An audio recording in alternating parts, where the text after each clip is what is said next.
This week we're talking about ankle mobility. Now remember, we've already done 3 mobility videos in this month. We had more of a foundational focus, we had an overhead focus, and then we talked about the hips.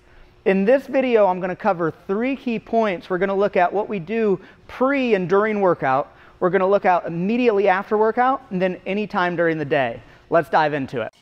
Alright, so as we dig into this, it's important for us to understand why ankle mobility is important to the Olympic lifts.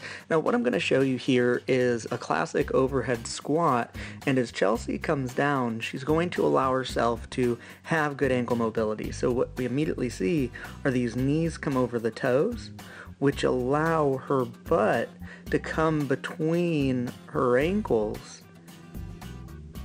And in this position, she's in a very good position to receive weight, right? Her butt's not behind her. Say if she didn't have good ankle mobility and those knees weren't able to go forward. And as we talked about last video, she has good hip mobility here, which allow her knees to externally rotate a little bit. So if we look at this from another angle, what she's going to do is she's going to allow herself now to do it incorrectly. So she's going to come down, not allowing her knee to be able to move forward, right? And what you automatically see is her butt starts to get pushed back. She starts to have to lean more forward, push the bar back to compensate to stay in a position. This is not a good position to receive a heavy weight. We're not going to be able to, 1, control or meet it well, and 2, we're putting ourselves at risk of injury.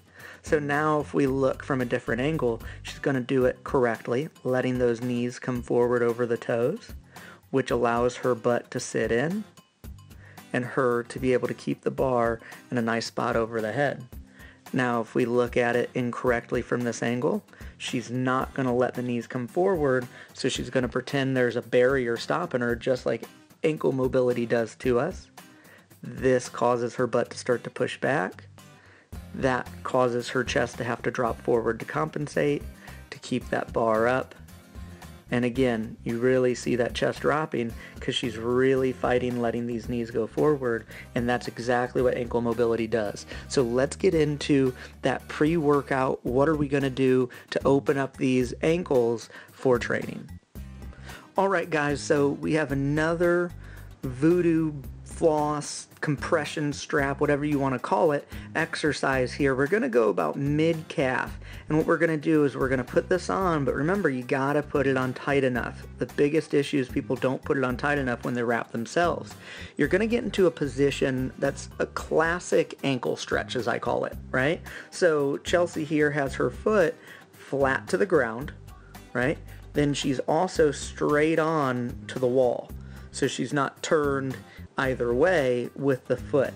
From here, she's going to drive her hip in different directions. She's going to go straight on, she's going to go to the right, she's going to go to the left, all while keeping this foot locked to the floor, flat and straight on. So as we watch her go through here, she's pushing straight on and letting herself come back. Think about 10 in that direction. She goes to the right and back. 10 in that direction, to the left and back, 10 in that direction, right? So if we look at this from another angle, here's our classic ankle stretch, right? We have that foot set flat and straight on, and now we're going to drive in those different directions, to the right, straight on, to the left. Think of 10 of these, each direction. Extremely quick, guys, extremely easy. You will be amazed by the difference.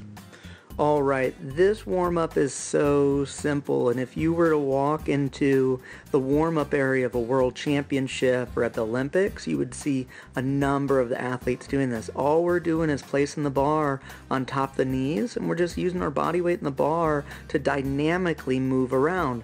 We can put some light weights on there just to give us a little bit more pressure, just moving around. You don't have to do this super long. Think, I don't know, 30 seconds, and then rest, and then do again if you like. Play with it. This is a must. All right, so another exercise, but this is specifically for immediately after the workout. What we're gonna do is we're gonna get a band set about hip height on something that's not gonna move. That can be on part of a rig, it could be on something like this pole back here, something that won't move on you. You're gonna get into the band, and what we're gonna do here is we're going to put the band around our butt and sit down, and in this position we can lean, putting all our body weight over one leg, so as you see Chelsea do here, and start to get into these positions, and we can hold them for static or just not moving static stretch immediately after workout. Now this exercise can also be used anytime during the day. I wouldn't do a ton of this immediately before or during a workout, so it's left out of that pre or during area, but if we kept it dynamic, so now you see Chelsea moving through these ranges of motion. Now we can do this anytime during the day to grind into this joint and break up some of the maybe twist, if you've had that, scar tissue, or any other things that are really restricting our mobility. Great exercise, guys. I would recommend it for any time during the day. I'd recommend it for immediately after, so you can get down there and actually hold a static stretch. Don't miss this one. All right, and another exercise for immediately after a workout. So simple, guys. We take a band, we put it around something that won't move towards the floor. We then put the band around our ankle, creating some distraction on the joint. From there, we're going to take our foot and we're going to step out onto a plate, so that plate is mid-foot with our heel still on the ground. At this point, we're just going to step past the plate, and we're just going to lean, right? Keeping that heel on the ground, and we're just going to lean our body weight forward, and we're creating just a classic stretch to the ankle. Guys, immediately after a workout, getting in here for a minute on this calf, on this Achilles, on this stretch here will be huge, huge benefit, but only do this immediately after a workout. Alright guys, and an exercise you can do anytime during the day is we're in that same position that we were going to do for that static stretch after the workout, except now we step our other foot back to give us some leverage, and you see how Chelsea is now starting to push her knee forward, right? Pushing that dorsiflexion forward here, so she then will use her hand on top of her knee to start moving through these positions. She's fighting to keep that heel on the ground, and now she's moving through kind of in a little semicircle motion, grinding into that joint, breaking up some of that stuff that holds our ankle from not allowing that knee to go over the toe. Think about a minute to 2 minutes per leg through this motion. Anytime during the day, guys, breaking up that stuff that's adhering the ankle. We must do it for the Olympic lifts. I hope this helps, and until next time. If you found this video helpful, don't forget about our free programming. You can sign up with a link right below here. We go through and explain why we program what we program and show you many different tools to fix issues.